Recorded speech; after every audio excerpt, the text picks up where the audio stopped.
அனைவருக்கும் தமிழ் வணக்கம். அண்ணா பல்கலைக்கழக மாணவி பாலியல் வன்கொடுமை செய்யப்பட்ட வழக்கில் வந்திருக்கக்கூடிய தீர்ப்பை குறித்தும், வடசென்னை பகுதியில் தமிழக வெற்றி கழகத்தினுடைய தோழர்கள், மகளிர் அணியை சார்ந்த தோழர்கள் தாக்கப்பட்ட அந்த சம்பவத்தை குறித்தும் தான் இந்த செய்தியாளர் சந்திப்பு. அண்ணா பல்கலைக்கழக மாணவி பாலியல் வன்கொடுமை செய்யப்பட்ட வழக்கில்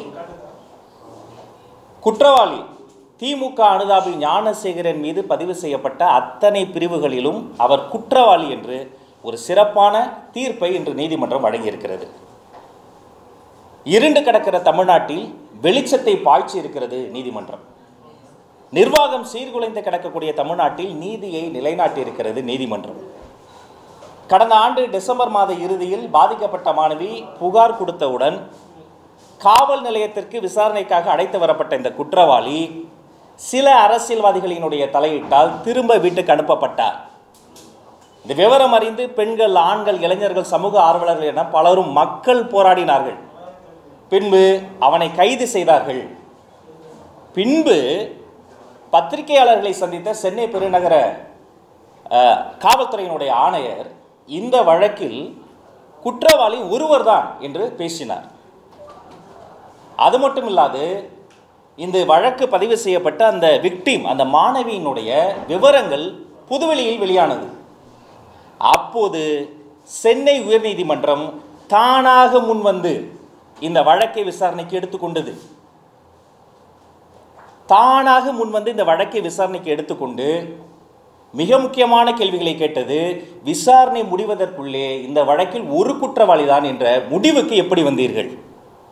ஒரு விக்டிமுடைய டீட்டெயில்ஸை எப்படி பேணி பாதுகாக்க வேண்டும்? Against the law, against the constitution போய் அந்த மாணவியினுடைய, பாதிக்கப்பட்ட மாணவியினுடைய அந்த அட்ரஸ் வரைக்கும், அவங்க வீதியினுடைய பெயர் வரைக்கும் எப்படி வெளியில் வந்தது?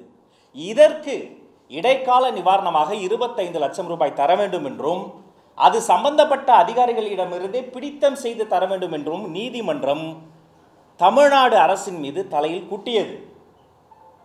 பின்பு காவல்துறை ஆணையருக்கு கீழே இருக்கக்கூடிய கேடர்ஸ் விசாரிக்கக்கூடாது என்று எஸ்ஐடி, ஸ்பெஷல் இன்வெஸ்டிகேட்டிவ் டீம் போட்டு 3 பெண் அதிகாரிகளை அதில் நியமனம் செய்து, ஆச்சரியம் என்னன்னா, இவ்வளவு கொடுமைகளுக்கு பிறகு, இந்த டீட்டெயில்ஸ்லாம் வெளியில் வந்த பிறகு, அந்த பாதிக்கப்பட்ட விக்டிமினுடைய அத்தனை விவரங்களும் வெளியில் வந்த பிறகு அதை சாதகமாக பயன்படுத்தி கொண்டு ஆளுங்கட்சிக்கு ஆதரவாக மனசாட்சி இல்லாமல் முட்டு கொடுக்கக்கூடிய சிலர் அந்த பாதிக்கப்பட்ட பெண்ணை கேரக்டர் அசாசினேஷன் செய்து தப்பும் தவறுமாக சோசியல் மீடியாவில் எழுதிய பிறகும் கூட மிக உறுதியாக நின்று இந்த வழக்கில் தனக்கு மட்டுமல்ல வேறு யாருக்கும் இப்படி ஒரு அநியாயம் நடந்துவிடக்கூடாது என்று இந்த வழக்கில் உறுதியாக நின்ற பாதிக்கப்பட்ட அந்த மாணவி, அந்த சிங்க பெண்ணை தமிழக வெற்றி கழகம் தலை வணங்குகிறது. இது அந்த பெண்ணுக்கான வெற்றி. இது இந்த தீர்ப்பை அளித்த நீதிபதி ராஜலட்சுமி அம்மா அவர்களுக்கான வெற்றி.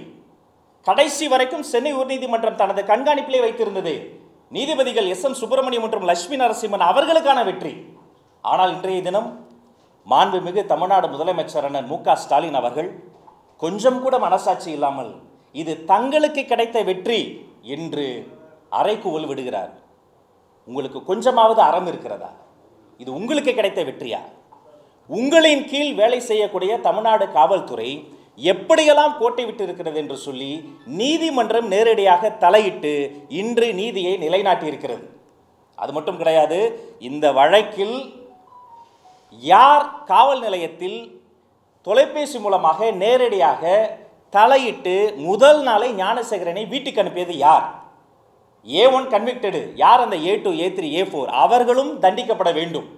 அது மட்டும் கிடையாது, இது தொடர்ச்சியாக நடந்து வருவதால் இப்படி நிர்வாக சீர்கேட்டில் தத்தளிக்கக்கூடிய இந்த தமிழ்நாட்டில் இன்னும் மிச்ச சொச்ச மாதங்கள் தான் திமுகவினுடைய அரசாங்கம் இருக்க போகிறது. இந்த மிச்ச சொச்ச இருக்கக்கூடிய மாதங்களிலும் இனி வரக்கூடிய இத்தகைய பாலியல் வழக்குகளை எல்லாம் நேரடியாக நீதிமன்ற கண்காணிப்பிலேயே நடத்தப்பட வேண்டும் என்று தமிழக வெற்றி கழகம் நீதித்துறைக்கு கோரிக்கை வைக்கிறது. 2, இது அந்த சிங்கப்பெண்ணுக்கான வெற்றி, நீதித்துறைக்கான வெற்றி. இதில் போய் தயவு செய்து ஸ்டிக்கர் ஒட்டி கொண்டு இது எங்களுக்கான வெற்றி என்று சொல்லக்கூடாது என்பதையும் தமிழக வெற்றி கழகம் சுட்டிக்காட்டுகிறது. அடுத்து வடசென்னையில் முல்லை நகரில் 22 வீடுகள் எரிந்து தீக்கிரையானது. அந்த பகுதியில் வசித்து வருகிற தமிழக வெற்றி கழகத்தினுடைய பெண் நிர்வாகிகள் அங்கே போய் உதவிகள் செய்கிறாங்க. கொஞ்சம் கூட மனிதநேயமின்றி அவர்கள் மீது தாக்குதல் நடத்தி காவல்துறையை சேர்ந்த அதிகாரிகள் ஆப்ரேஷன் முடித்த அந்த அம்மாவின் மீது தாக்குதல் நடத்தி அவங்களையெல்லாம் கொண்டு போய் நாங்கள் ஸ்டான்லி மருத்துவமனையில் அனுமதித்து அந்த சிகிச்சை விவரங்கள்லாம் அதற்கான ஆதாரங்கள்லாம் இருக்கு. சம்பந்தப்பட்ட அதிகாரிகளை தண்டிப்பதற்கு பதிலாக ஒரு அறிக்கை விட்டுருக்கிறாங்க. என்ன பண்றாங்க? குற்றம் சாட்டு சொன்னவங்க மீதே குற்றச்சாட்டை திருப்பி விட்டுருக்கிறாங்க. இது ஒரு பேட்டர்ன். வேங்கை வயல் தொடங்கி வியாசர்பாடி வரை இதுதான் நடந்து கொண்டு இருக்கிறது. இதையும் நாங்கள் தமிழக வெற்றி கழகம் கண்டிக்கிறோம். தொடர்ச்சியாக இந்த அண்ணா பல்கலைக்கழக மாணவி விஷயத்திலும் சரி, எங்களுடைய வெற்றி தலைவர் கைப்பட எழுதிய கடிதத்தை எங்களுடைய மகளிர் அணி தோழர்கள் சென்று வீதிகளில் இருக்கக்கூடிய அச்சப்பட வேண்டாம் பெண்களே, அண்ணனாக அவர் இருக்கிறார் என்று ஒரு கடிதத்தை கொடுத்த போது கூட பலவந்தமாக கைது செய்து மூச்சு கூட விட முடியாத இடத்தில் அடைத்து வைத்தார்கள். திமுகவை தவிர அனைத்து கட்சியினரும் அந்த நேரத்தில் போராடினார்கள், சமூக ஆர்வலர்கள் போராடினார்கள். அவர்கள் அத்தனை பேருமே இந்த தீர்ப்பை மனதார வரவேற்கிறோம். அந்த பெண்ணுக்கும் நீதிமன்றத்துக்கும் வாழ்த்து சொல்கிறோம். ஆனால் அதில் ஸ்டிக்கர் ஒட்டிய இந்த திமுக அரசு இந்த வட சென்னையில் எங்களுடைய மகளிர் அணி தோழர்கள் தாக்கப்பட்ட விஷயத்தில் தவறு செய்த அதிகாரிகளை தண்டிக்காமல் அப்படி ஒரு தவறே நடக்கவில்லை என்று சொல்வதை நாங்கள் வன்மையாக கண்டிக்கிறோம். இனி ஒரு முறை தமிழக வெற்றி கழகத்தினுடைய சிங்கப்பெண்கள் யார் மீதாவது இதை போன்ற ஒரு வன்முறை சம்பவம் நிகழ்ந்தால் பார்த்து கொண்டு சும்மா இருக்க மாட்டோம். மக்களை திரட்டி மாபெரும் மக்கள் போராட்டம் வெடிக்கும் என்பதை ஒரு எச்சரிக்கையாக நாங்கள் சுட்டிக்காட்டுகிறோம். இந்த நீதிமன்றத்தினுடைய வரலாற்று சிறப்புமிக்க தீர்ப்பையும் நீதிபதிகளையும் நாங்கள் வாழ்த்துகிறோம், வரவேற்கிறோம்.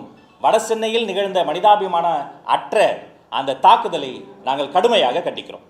வியாசர்பாடி விவகாரத்தில் நீங்கள் மலிவான அரசியல் பண்றீங்க அப்படின்னு சொல்லிட்டு காங்கிரஸ் தலைவர் செல்வ பெருந்தகை குறிப்பிட்டிருக்கிறார். அந்த பகுதியில் வசிக்கக்கூடிய அண்ணன் செல்வ பெருந்தகைக்கு ஒன்னே ஒன்று நான் கேட்குறேன். பாதிக்கப்பட்ட மக்களை போய் நாங்கள் பார்க்கக்கூடாதா? வீடு பத்தி எரிஞ்சிருச்சு, குட்டி அந்த குழந்தைகளுக்கு கொடுக்க பால் இல்லாமல் பெண்கள் அங்கே சிரமப்படுறாங்க, போய் பாலும் பிரெட்டும் கொடுக்கக்கூடாதா? இது இந்தியா என்பது ஜனநாயக நாடா இல்லையா? இங்கே சுதந்திரம் இருக்கா இல்லையா? அப்படி பால் கொடுக்க போன உதவிகள் செய்ய போன பெண்களினுடைய வயிற்றில் எட்டி உதைத்து இருக்கிறார்களே, யார் மலினமான அரசியல் செய்வது என்பதை சேராத இடம் சேர்ந்திருக்கிற அண்ணன் தான் சொல்லணும். இப்போ இந்த அண்ணா பல்கலைக்கழக விவகாரத்தில் முதலமைச்சர் பல்வேறு நடவடிக்கை எடுத்திருக்கோம். எங்களுக்கான நாங்கள் 157 நாட்கள்ல ஒரு வழக்கு விசாரிச்சு தீர்ப்பே வாங்கி கொடுத்துருக்கோம்னு சொல்றாங்க. அவர் எங்க சார் வாங்கினாங்க? மாறி மாறி தவறு பண்ணாங்க. இந்திய அரசியலமைப்பு பெண்களுக்கு வழங்கி இருக்கக்கூடிய மிகப்பெரிய பாதுகாப்பு என்ன தெரியுமா? இதை போன்ற வழக்குகளில் அந்த விக்டிமுடைய டீட்டெயில்ஸ் வெளியில தெரியக்கூடாது சார். அந்த பெண்மணியினுடைய டீட்டெயில்ஸ் எப்படி வெளியில வந்தது? ஒரு அதிகாரி கிடையாது, இன்னொரு அதிகாரி ஜனவரி மாதம் மீட் பண்ணி எஸ்ஐடி டீம்ல அவங்க சாரை பத்தி எதுவுமே சொல்லன்னு அந்த அதிகாரி சொல்றாரு. எஸ்ஐடி டீம்ல அந்த பெண்மணி சொன்னது இவங்களுக்கு எப்படி தெரியும்? இதோடைய நோக்கம் என்ன? இந்த விக்டிமுடைய டீட்டெயில்ஸ்லாம் வெளியில சொன்னா யாரும் இது மாதிரி வெளியில கம்ப்ளைண்ட் பண்ண மாட்டாங்க என்ற மறைமுக மிரட்டல் தான் இது. எனவே இதுல கிஞ்சித்தும் ஒரு சொட்டு கூட ஒரு துளி கூட திமுகவிற்கோ முதல்வருக்கோ எந்த பங்கும் இல்லை. அதற்கு மாறாக இதை போன்ற வழக்குகளை எப்படி கையாள வேண்டும் என்பது நீதிமன்றம் தமிழ்நாடு அரசினுடைய முதல்வருக்கு பாடம் எடுத்திருக்கிறது.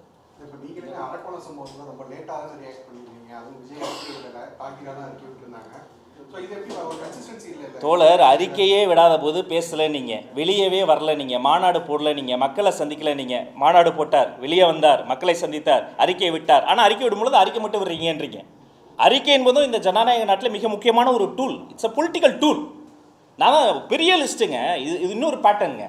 அது வேங்கவேலா இருக்கட்டும், வியாசர்பாடியாக இருக்கட்டும், குற்றம் சொல்கிறவங்க, குற்றச்சாட்டு சொல்கிறவங்க மீதே குற்றச்சாட்டு சொல்கிறாங்களே, நல்லா கவனிச்சிங்கன்னா பெரும்பான்மையா அவங்க ஒடுக்கப்பட்ட சமூகத்தை சேர்ந்த மக்களாக இருக்கிறாங்க. அப்புறம் என்னையா சமூக நீதி? ஒடுக்கப்பட்ட மக்களினுடைய சிறுபான்மையினுடைய காவலனாக தான் இருக்கிறேன் என்று மார்த்தட்டக்கூடிய மாண்புமிகு முதலமைச்சரை கேட்கிறேன். இந்த ஒடுக்கப்பட்ட மக்கள் என்ன பாவம் செஞ்சாங்க? காவல் நிலையம் போனால் பெண்களுக்கு பாதுகாப்பு இருக்கு அப்படின்னு சொல்றாங்க. காவல் நிலையத்துக்கு வரக்கூடிய பெண்களுக்கு, கம்ப்ளைண்ட் தர வரக்கூடிய பெண்களுக்கு காவல் நிலையத்தில் பாதுகாப்பு இல்லை என்று இண்டி கூட்டணியில் இருக்கக்கூடிய கம்யூனிஸ்ட் கட்சியினுடைய மாதர் சங்கம் பேரணி நடத்துது. அந்த பேரணிக்கு முதல்ல அனுமதி தரல அவர். எனவே இது முழுக்க முழுக்க இதில் அரசியல் செய்வது திமுக தான். இதில் உண்மையிலேயே அரசியலுக்கு அப்பாற்பட்டு இது மக்கள் போராட்டத்திற்கும் அந்த மாணவிக்கும் கிடைத்த வெற்றி. அனகாபுத்தூர்ல 700க்கும் மேற்பட்ட வீடுகள் இடிச்சு 3500 பேர் பாதிக்கப்பட்டிருக்காங்க. அங்கு செல்லாத தமிழக வெற்றி கழக நிர்வாகிகள் அவங்க தொண்டர் பாதிக்கப்பட்டவுடன் நேரில் போறாங்க. இது எது மாதிரியான அரசியல்? எங்க தொண்டர் பொதுமக்கள் நாங்கள் பிரித்து பார்க்கல. அரக்கோணம் மட்டும் கிடையாது, இங்க தர்மபுரியில் இருக்கக்கூடிய ஒரு பகுதியில் முறைப்படி அனுமதி வாங்கி விஏஓ, எஸ்பி, அங்கே இருக்கக்கூடிய ஆர்ஓ எல்லார்கிட்டையும் முறைப்படி அனுமதி வாங்கி ஒரு கொடி கம்பத்தை திறக்க போகிற சூழ்நிலையில் லோக்கல் போலீஸ் திறக்கக்கூடாதுன்னு அடிக்கிறாங்க. எங்களை அடித்தா பரவாயில்ல, அந்த கூட்டணியில் இருக்கக்கூடிய விடுதலை சிறுத்தைகள் கட்சிக்கு கொடிக்கம்பம் ஏற்ற அனுமதி இல்லை. அப்ப இது முழுக்க முழுக்க ஒரு இடம் மட்டும் கிடையாது, திக்கெட்டும் திசையட்டும் முற்றுமுழுதாக நிர்வாக சீர்கேடாக மாறிவிட்ட ஒரு தமிழகத்தை நாம் பார்த்து கொண்டிருக்கிறோம். இன்னும் கொஞ்ச நாட்களில் தமிழக மக்கள் 2026 இந்த திமிர் பிடித்த ஆணவத்தில் இருக்கிற சாதி வெறி பிடித்த பெண்களுக்கு பாதுகாப்பை உறுதிப்படுத்தாத, இந்த ஒடுக்கப்பட்ட மக்களுக்கு அவர்களுக்கான பாதுகாப்பை உறுதிப்படுத்தாத இவர்களுக்கான ஒரு பாடத்தை கற்றுக் கொடுக்கும். நீங்க அந்த வீடுகளை இடிக்கிறீங்களே, ஏங்க இருக்கக்கூடிய அடுக்குமாடி கட்டிடம் காசாகரண்ட போய் இடிப்பார்? அவரு மாட்டார். ஏன்னா அந்த ஒடுக்கப்பட்ட மக்கள்னா ஒரு மாற்றான் தாய் மனப்பான்மையோடு இவர்கள் நடத்தி கொண்டு இருக்கிறார்கள். இதை தமிழக வெற்றி கழகம் கண்டிக்கிறது. இல்லை சார், 5000க்கும் மேற்பட்ட பொதுமக்கள் இருக்காங்க. ஏன் தமிழக வெற்றி கழகம் நேரில் போய் ஒரு ஆய்வு பண்ணியோ மக்களுடைய கருத்துக்களையோ கேட்டு எல்லா இடத்துக்கும் போறோம் அப்படின்னு சொல்றீங்க. இப்ப நேற்று இந்த 2 நாளைக்கு முன்னாடி இந்த வியாசர்பாடி சம்பவத்துக்கு நேரடியா போறாரு. அது கட்சிக்காரங்க பொதுமக்கள்ன்றதை தாண்டி அது என்ன விருப்பம். ஆனா அங்க அனகாபுத்தூர்ல 5000க்கும் மேற்பட்ட மக்கள் இருக்கும்போது ஏன் அங்க நேர்ல போய் பார்க்கலன்ற ஒரு கேள்வி இருக்குல்ல. கட்டாயமாக இந்த வடசென்னை சம்பவத்திலையுமே நேரடியாக வருகிற பொழுது எங்களுக்கு எந்த விதமான ஒத்துழைப்பும் தருவதில்லை. அவங்க என்ன பாவம் பண்ணாங்க? பூட்ஸ் காலில் உதைப்பீங்களா? அந்த தாயினுடைய அப்படிப்பட்ட ஒரு வயிற்றிலிருந்து தான், அந்த கருவறையிலிருந்து தான் நீங்களும் பிறந்து வந்தீங்க. மேலதிகாரிகள் சொல்கிறாங்களா, உங்களுக்கு மேலே இருக்க அரசியல் தலைவர்கள் சொல்கிறாங்களா, எங்களை வேலை செய்ய விடுங்க, எங்களை மக்கள் பணி செய்ய விடுங்க, ஏன் பயப்படுறீங்க? இந்த ஆளுங்கட்சியினுடைய அச்சத்தின் வெளிப்பாடாக எங்கு போனாலும் ஒரு நெருக்கடி தந்து கொண்டே இருக்கிறார்கள். அது எந்த பகுதியாக இருந்தாலும் சரி, அனைத்து நெருக்கடியும் தாண்டி களமாட நாங்கள் தயாராக இருக்கிறோம். ஆனால் மீண்டும் பெண்கள் மீது கை வைத்தால் மக்கள் போராட்டம் வெடிக்கும் என்பதை எச்சரிக்கையாக சொல்லுவோம். அனகாபுத்தூர் மட்டும் கிடையாதுங்க, எங்குமே போறதுக்கு அனுமதி மட்டும் கிடையாது. அனுமதி வாங்கி தானே நாங்கள் தருமபுரி போனோம். ஏன் அடிச்சிங்க? ஏன் கொடிக்கம்ப வைத்தல? யாருக்கும் அனுமதி கிடையாதுங்க, யாருக்கும் அனுமதி கிடையாதுங்க. முறைப்படி அனுமதி லெட்டர் கிடைத்தவங்களுக்கு போறதுக்கு முன்னாடி நெருக்கடி தராங்க. அதனால இந்த நெருக்கடினால எங்களை மடக்கிட முடியும், குறைச்சிட முடியும்னு நினைக்காதீங்க. நாங்கள் மக்கள் சக்தியோடு இன்னும் வீரியமான போராட்டங்களை முன்னெடுத்தால் காலம் பதில் சொல்லும். 2026 இன்னும் தொட்டுவிடும் தூரத்தில் தான் இருக்கிறது. இனிமேலாவது நல்ல அரசியல் செய்ய பழகுங்க. அனுமதி கிடைக்கல, ஏங்க அனுமதி கிடைச்ச முடிச்சிடறேன். அனுமதி கொடுத்து எத்தனை அதிகாரி சொன்னேன், அத்தனை அதிகாரிகள் கிட்ட அனுமதி வாங்கி முறைப்படி கொடியேற்றவே எங்களுக்கு அனுமதி கிடைக்கல. எந்த இல்லைங்க, இல்லை நாங்கள் பின்வாங்கல, எங்களை ஏற்ற விடலை. மகளிர் அணி போய் ஒரு பிரெட்டையோ பாலையோ கொடுக்க விடலை, அந்த இடத்துல ஒரு கொடிக்கம்பம் ஏற்ற விடலை. இது மட்டும் கிடையாது, முழுக்க முழுக்க நெருக்கடிகளுக்கு மத்தியில் தான் அரசியல் செய்து கொண்டு இருக்கிறோம், இன்னமும் செய்வோம்.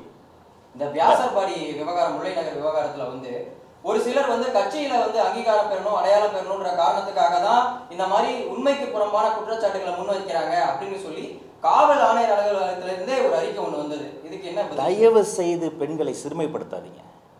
ஸ்டான்லி மருத்துவமனையில் மருத்துவர்கள் ட்ரீட்மெண்ட் கொடுத்துருக்குறாங்க. மருத்துவர்கள் இப்போ நீங்கள் பில்லிட்டில் பண்ணுறீங்க. அந்த அம்மாவுக்கு ஸ்கேன்ல இருந்து அவ்வளோ ட்ரீட்மெண்ட் நடந்திருக்கு, இன்னும் அவங்க ஹாஸ்பிட்டலில் இருக்கிறாங்க. அத்தனை பேரையும் நீங்கள் சிறுமைப்படுத்துறீங்க. அப்படி ஒரு சம்பவமே நடக்கலைன்னா ஸ்டான்லி ஹாஸ்பிட்டலில் இருக்கக்கூடிய மருத்துவர்கள் தப்பு பண்ணிட்டாங்களா? ஒரு விஷயத்தை தப்பு நடந்தால் தப்புன்னு கால் அவுட் பண்ணுற தைரியம் வேணுங்க உங்களுக்கு. ஆனால் அதுக்கு பதிலாக அதை மறைத்து முட்டு கொடுத்து அப்படி நடக்கவே இல்லை. இதை தான் சொல்கிறது ஒரு பேட்டர்ன். இதுதான் காலங்காலமாக நடந்தது. புல்லட்டில் போன பையன் கையை வெட்டினதுக்கு சாதி காரணம் கிடையாது. அப்போ அவனே கையை கொண்டு போய் கத்தியில் வச்சுக்கிட்டானா? தண்ணீர் தொட்டியில் மலம் கலந்துட்டா அது இவங்களே தான் கலந்தாங்க. என்ன மனசாட்சியெல்லாம் எங்கள் குழந்தைக்கு நாங்களே கொடுத்துருவோமா? வியாசர்பாடியில் காவல்துறை அடிக்கவே இல்லை. அப்போ ஸ்டான்லி ஹாஸ்பிட்டல் என்ன அவங்கள படுக்க போட்டு அவங்கள வெறும் ட்ரிப்ஸ் ஏற்றி அனுப்பிட்டாங்களா? அது என்ன நாடக கம்பெனியா? இந்தியாவினுடைய மிக முக்கியமான மருத்துவமனை. இங்கு ஒரு பிரபல நீதிபதி சொன்னதை நான் சொல்கிறேன். தீர்ப்பை முடிவு செய்துவிட்டு விசாரணை செய்யாதீர்கள் காவல்துறையினரே. விசாரணை செய்து முடித்து இந்த விசாரணையின் மூலமாக தவறு செய்தது யாராக இருந்தாலும் அவர்களுக்கு தண்டனை கிடைப்பதை உறுதி செய்யும். 2026 திமுக பதில் சொல்லாங்கன்னு சொல்றீங்க. திமுக எதிர்ப்பு சக்திகள்லாம் ஒன்றிணைய நீங்க நயனா நாயகன் கூட பேசியிருக்காரு. அதிமுக சார்பில் ஏற்கனவே மதிப்புக்குரிய துணை பொதுச் செயலாளர் சிடிஆர் அவர்களும் தேர்தல் மேலாண்மை பொதுச் செயலாளர் ஆதவர்ஜுனா அவர்களும் சொல்லியிருக்கிறார். நானும் தெளிவாக சொல்கிறேன், திமுகவை வீழ்த்த மக்கள் சக்தியோடு தான் நாங்கள் கூட்டணி வைப்போம். பாசிச சக்தியோடு சேர்ந்திருக்கிற யாரோடும் எங்களுக்கு ஒட்டும் இல்லை, உறவும் இல்லை. அவர்களுக்கு எப்படியோ தெரியாது, எங்களுக்கு பாசிசமும் ஒன்றுதான், பாயாசமும் ஒன்றுதான். ஏற்கனவே மக்கள் தந்த கசப்பான பாடங்களை எல்லாம் மறந்து அவர்கள் பாசிசத்தோடு சேர்ந்து நிற்கிறார்கள். நாங்கள் அப்படி கிடையாது. மக்கள் சக்தியோடு சேர்ந்து திமுக என்ற இந்த நிர்வாக சீர்கேடாக நிற்கக்கூடிய இந்த சக்தியை நாங்கள் வீழ்த்தி காட்டுவோம். வேறு யாரோட? ஆளுங்கட்சியில் இருக்கக்கூடிய திமுகவை வீழ்த்துவதற்கு நாங்கள் இப்போ தனியாக தான் நிற்கிறோம். எங்களுடைய ஆட்சியிலும் பங்கு அதிகாரத்திலும் பங்கு என்ற அந்த கொள்கை முழக்கத்தை ஏற்றுக்கொண்டு திமுக பாஜகவை தவிர மீதி இருக்கக்கூடிய எல்லா காவையும் சேர்த்துக்கங்க, யார் வந்தாலும் வரவேற்க கதவுகள் திறந்திருக்கிறது. ஆனால் அந்த கேள்விக்கு பதில் சொல்ல வேண்டியவர்கள் அவர்களினுடைய வார்த்தைகளை நான் சொல்ல முடியாது. மக்கள் சக்தியோட கூட்டணி வைக்க தயார் அப்படிங்க. யார் அந்த மக்கள் சக்தி? மக்கள் தாங்க, வாக்காளர் தாங்க. தேர்தல் அதிகாரி கொடுத்திருக்கக்கூடிய டேட்டா படி ஆல்மோஸ்ட் 6 கோடி பேர் இந்த வாட்டி ஓட்டு போட போகிறாங்க. அதில் புதிய வாக்காளர்கள் சற்றொப்ப 1.5 கோடி பேர். இந்த புதிய வாக்காளர்கள் 1.5 கோடி பேர் மட்டுமே எங்களுக்கு ஓட்டு போட்டுருவாங்க அல்லது மொத்தவங்களுக்கு ஓட்டு போட்டுருவாங்கன்னு கூட நாங்கள் சொல்லலை. ஆனால் மார்க் மை வேர்ட்ஸ், ஒவ்வொரு திமுக கட்சிக்காரனுடைய வீட்டிலும் ஒரு தாவேகா தொண்டர் இருக்கிறார், ஒரு தாவேகா அனுதாபி இருக்கிறார், ஒரு தாவேகாவினுடைய தோழர் இருக்கிறார். எனவே மக்கள் சக்தி என்பதை, மாபெரும் சக்தி என்பதை மீண்டும் சுட்டி காட்டுகிறேன். காலமது கடந்த காலங்களில் விஜயகாந்த் வந்து மக்களோட தேவையோட கூட்டணி சொன்னாரு. ஆமா. அவரே அதிமுக கூட்டணி சொன்னாரு. ஆமா. இப்போ நீங்க வந்து மக்கள் சக்தியோட கூட்டணின்றீங்க. இதையும் அதை நோக்கி தான் போகுமா? இல்லை, அவர் கடந்த காலங்களில் திட்டமிட்டு எப்படியெல்லாம் கேப்டனை வீழ்த்தினாங்க என்பதை பத்திரிகைகள் நீங்களே அறிவிங்க. கலைஞர் அவர்களே ஒரு பத்திரிகையாளர் தான். பத்திரிகையாளரினுடைய மகனாக இருக்கக்கூடிய ஐயா மு.க. ஸ்டாலின் அவர்கள் இந்த அண்ணா யூனிவர்சிட்டி வழக்கில் கூட பத்திரிகையாளர்களை தான் ரொம்ப துன்புறுத்துட்டாங்க. இந்த எஃப்ஐஆர் டீட்டெயில்ஸை வெளில விட்டது காவல்துறை. நீங்களாம் அப்படி வெளில விட்டீங்கன்னா பத்திரிகையாளர் கொண்டு போய் விசாரணைன்ற பேரில் மிரட்டினாங்க. பத்திரிகையாளர்களுடைய வீட்டில் இருக்கக்கூடியவங்களாம் மிரட்டினாங்க. அதே பத்திரிகையில் இருக்கக்கூடிய ஒரு சிலரை ஆளுங்கட்சிக்கு ஆதரவாக பத்திரிகையாளர் என்றும் எழுத்தாளர்கள் என்றும் அவர்களையெல்லாம் பேரோலில் கொண்டு வந்து திட்டமிட்டு வதந்தியை விஷமத்தை பரப்பி கொண்டே இருக்கிறாங்க. இவர் கேட்டார்ல, இப்போ பார்த்தாலும் ஒரு கேள்வி கேட்பாங்க, பி டீம்னு. 2021 எங்கள் அண்ணா தயாநிதி மாறன் மக்கள் நீதி மையத்தை பாஜகவின் பி டீம்னு சொன்னார் 2021. இன்னைக்கு அந்த மக்கள் நீதி மையத்திற்கு திமுக எம்பி சீட்டு ஒதுக்கியிருக்கு. அப்போ நான் சொல்லவா, பிஜேபி பி டீமுக்கு திமுக சீட்டு ஒதுக்குதுன்னா அப்போ திமுகவும் ஆர்எஸ்எஸும் உண்மையிலேயே கூட்டணி, உண்மையான பி டீம் அவங்க தான் அப்போ நானும் சொல்லலாம். நேற்று முளைத்த காலான்னு சொல்லிட்டு சேகர் பாபு, அதே மாதிரி விஜய் யாருன்னே தெரியாதுன்னு சொல்லிட்டு துரைமுருகன் உள்ளிட்டவர்களாம் விமர்சனம் வைக்கிறாங்க. நேற்று முளைத்த காளான், அப்புறம் குழந்தைன்னு அர்த்தப்படுற பச்சா அப்படிலாம் அமைச்சர் சொல்கிறது எங்களை பயன்படுத்தி ஐயா துணை முதல்வர் உதயநிதி அவர்களே அவங்க சொல்கிறாங்களோன்னு எனக்கு ஒரு சந்தேகம் வருது. அதனால் அதெல்லாம் அவர் அப்படி பேசக்கூடியவர், அவருடைய ரசிகர் தான். ஆனால் அவருடைய வார்த்தைகளே சொல்லணும்னா எங்கள் தலைவர் பச்சானா அப்புறம் அண்ணன் உதயநிதி சோட்டா பச்சா. அவருடைய வயதிற்கு அவருடைய முதிர்ச்சிக்கு அவர் இன்னும் கொஞ்சம் நல்லா பேசலாம். மிக உறுதியாக சொல்லிடுறேன். ஆமாம், அது அவருடைய விருப்பமாக இருக்கும். என்னுடைய எக்ஸ் தளத்திலேயே நான் அதை தெளிவுபடுத்திட்டேன். அது அவருடைய விருப்பமாக இருக்கலாம். ஆனால் எங்களுக்கு பாசிசத்தோடும் பாயாசத்தோடும் உறவில் இருக்கக்கூடிய யாரோடும் எங்களுக்கு நட்பும் இல்லை, எதுவும் இல்லை. எங்களுக்கு அங்கே வேலையே இல்லை. எங்கள் வேலை களத்தில், எங்கள் வேலை மக்களோடு. அதிமுக மக்கள் சக்தியா பாசிசம் பாயாசம்? அது அவங்க கிட்ட கேளுங்க. தாவேகா எப்பவுமே மக்கள் சக்தி, தாவேகா எப்பவுமே மக்களுக்கான சக்தி. அண்ணா யூனிவர்சிட்டி கேஸ்லேயே எங்களுடைய பெண்கள் அன்னைக்கு கைது பண்ணாங்க, மூச்சு கூட விட முடியாத இடத்துல அடைச்சி வச்சாங்க. எங்களுடைய பொதுச் செயலாளர் என்ன ஆனந்த் அவர்கள் அந்த இடத்துல காவலராக இறங்கி நின்னார். இன்னைக்கு வட சென்னையில் அதே பண்ணுறாங்க, அடிச்சுட்டாங்க.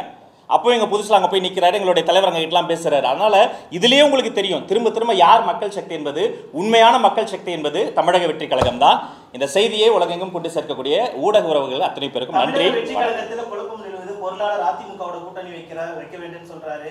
நிர்வாகிகளுக்கிடையே ஒரு சலசலப்பு இருக்குன்னா செய்திகள். யார் சொன்னது? கதை திரைக்கதை வசனம்னு புள்ளி அவர் பேரை போட்டுக்கங்க. நல்ல கற்பனை, அது மிக ஒற்றுமையா இருக்கிறாங்க எல்லாரும். வீட்டுல தாவேகாவோட ஓட்டு ஒரு ஓட்டாவது இருக்குன்னு சொன்னீங்க. தாவேகாவோட என்னன்னா ஓட்டு ஒரு வீட்டுல ஒரு ஓட்டு வாங்குறதா இல்ல ஓட்டை பிரிக்கிறதா? இல்லைங்க, ஓட்டை பிரிக்கிறது எங்களுடைய வேலை கிடையாது. மக்களின் நம்பிக்கையை வெல்லணும், மக்கள் பணி செய்யணும். மக்களினுடைய நம்பிக்கையை வென்றது தான் எங்களுடைய வெற்றி தலைவர். செல்லும் திசையெல்லாம் அலைக்கடலான வரக்கூடிய கூட்டத்தை நம்ம பார்க்கிறோம். அதனால ஓட்டை பிரிப்பதோ யாரோ ஒருக்காக வேலை செய்வதோ இது சிறுமைப்படுத்துவது. டெமோக்ரஸியில் மிக முக்கியமான விஷயமே நியூக்ளியர்ஸ் வரும்பொழுது அவங்களுக்கு ஈக்குவலான ஆப்பர்ச்சுனிட்டி கொடுத்து அவங்கள வேலை செய்ய வர்றது தான். ஆனால் இவங்க இந்த மறைமுக நெருக்கடி, நேரடி நெருக்கடி, மேலே கை வைக்கிறது, உங்கள் உருட்டல் மிரட்டலுக்கெல்லாம் பயந்த காலம் கிடையாது. இது 2025, அடுத்து 2026. நான் ஆரம்பத்தில் சொன்னதை சொல்லி நிறைவு செய்கிறேன். மீண்டும் எங்கள் பெண்கள் மீது கை வைத்தால் மக்கள் போராட்டம் வெடிக்கும். நன்றி.